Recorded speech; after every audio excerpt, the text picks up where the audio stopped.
আমাদের নিজস্ব সামাজিক ও ধর্মীয় মূল্যবোধ ইতিহাস ও ঐতিহ্যের আলোকেই বাস্তবমুখী সংস্কারের দিকে যেতে হবে। 2, সংবিধানে আল্লাহর উপর পূর্ণ আস্থা ও বিশ্বাস পুনরুস্থাপন করতে হবে এবং ধর্মপ্রাণ গণমানুষের ঈমান এবং রক্ষার্থে বহুত্ববাদ নামক আত্মঘাতী ধারণা থেকে সরকারকে সরে আসতে হবে। এছাড়া লিঙ্গ পরিচয়, লিঙ্গ বৈচিত্র্য, লিঙ্গ সমতা, লিঙ্গ বৈষম্য, তৃতীয় লিঙ্গ বা থার্ড জেন্ডার, অন্যান্য লিঙ্গ ইত্যাদি শব্দের মার থেকে কাউকে বাদ দিয়ে নয় এমন ধোঁয়াশাপূর্ণ স্লোগানের অন্তরালে এবং অসাংবিধানিক অন্তর্ভুক্তমূলক ইত্যাদি শব্দের আড়ালে এলজিবিটি ও ট্রান্সজেন্ডারবাদের স্বীকৃতি ও অন্তর্ভুক্তির মাধ্যমে সমাজ বিধ্বংসী ও ধর্ম বিরুদ্ধ সমকামী বান্ধব সমাজ প্রতিষ্ঠার পায়তারা বন্ধ করতে হবে। 3, শাপলা ও জুলাই গণহত্যার বিচারে গতি আনতে ট্রাইব্যুনালের সক্ষমতা আরো বৃদ্ধি করতে হবে। জাতীয় নির্বাচনের আগেই ফ্যাসিস্ট হাসিনা ও তার চিহ্নিত দোষকদের বিচার সম্পূর্ণ করতে হবে।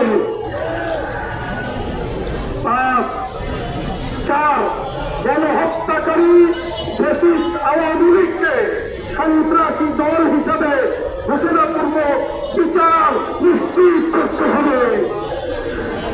বিচার সম্পন্ন না হওয়া পর্যন্ত তাদের সব ধরনের কার্যক্রম ও তৎপরতা নিষিদ্ধ করতে হবে।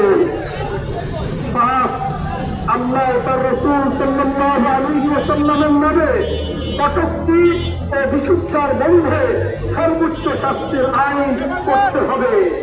এছাড়া গণমাধ্যম সংস্কার কমিশনের পক্ষ থেকে ইতিমধ্যে ধর্ম অবমাননা শাস্তি সংক্রান্ত আইনি ধারাগুলো বাতিলের সুপারিশ বাদ দিতে হবে।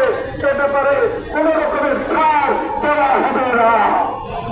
6, চট্টগ্রামে উগ্র হিন্দুত্ববাদীদের হাতে শহীদ সাইফুল ইসলাম, আলিফ হত্যা উস্কানিদাতা চিন্ময় দাসের জামিন প্রত্যাহার পূর্বক তার দৃষ্টান্তমূলক বিচার করতে হবে।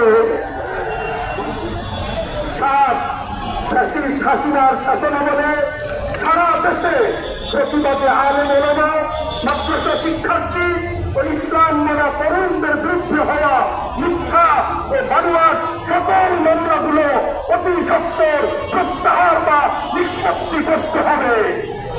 গণ অভ্যুত্থানের সরকারকে সেই সাথে জঙ্গি নাটক বা জঙ্গি কাজ ছেলে বাংলাদেশের ইসলামপন্থী ও আলেম ওলামার উপর যারা গত 15 বছর নির্যাতন ও খুন চালিয়েছে তাদের দৃষ্টান্তমূলক বিচার নিশ্চিত করতে হবে।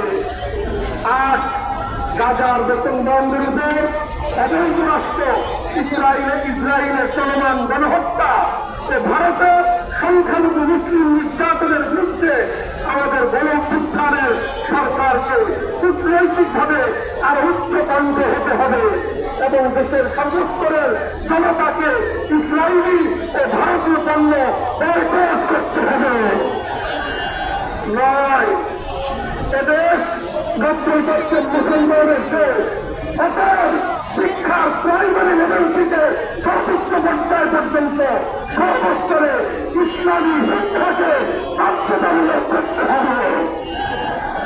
10, রাখাইনকে মানবিক করিডর প্রদানে সরকারের সম্মত হওয়া সম্পূর্ণরূপে আত্মঘাতী সিদ্ধান্ত।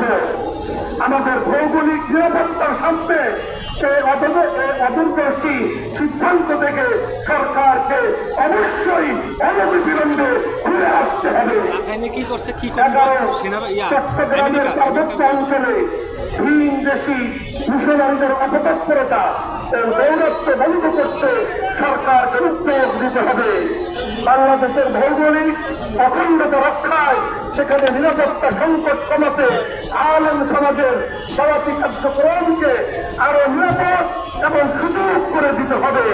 সেখানে সামরিক নিরাপত্তা ব্যবস্থা আরো বৃদ্ধি করা ছাড়াও পাহাড়ি বাঙালি ও নৃতাত্ত্বিক জনগোষ্ঠীর মধ্যে সামাজিক ও রাজনৈতিক সমঝোতা ও স্থিতি নির্মাণে রাষ্ট্রীয় তৎপরতা আরো বাড়াতে হবে।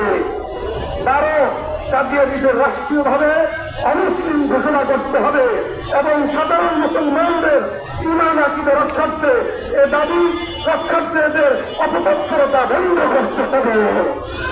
আমরা আজকের এই মহাসমাবেশটিকে হেফাজতুল ইসলামের পক্ষ থেকে এই 12 দফা ঘোষণাপত্রে আমি আপনাদের সামনে পেশ করলাম। আমরা সবাই এই ঘোষণাপত্রের সাথে একমত হয়ে এই ঘোষণাপত্রের বিষয়গুলো বাস্তবায়নে আগামী দিনে হেফাজতুল ইসলাম যে কোনো কর্মসূচি দিলে সেই কর্মসূচি বাস্তবায়নে আমরা ইনশাআল্লাহ সোচ্চার থাকবো। আল্লাহ তাআলা আমাদেরকে তৌফিক দান করুন।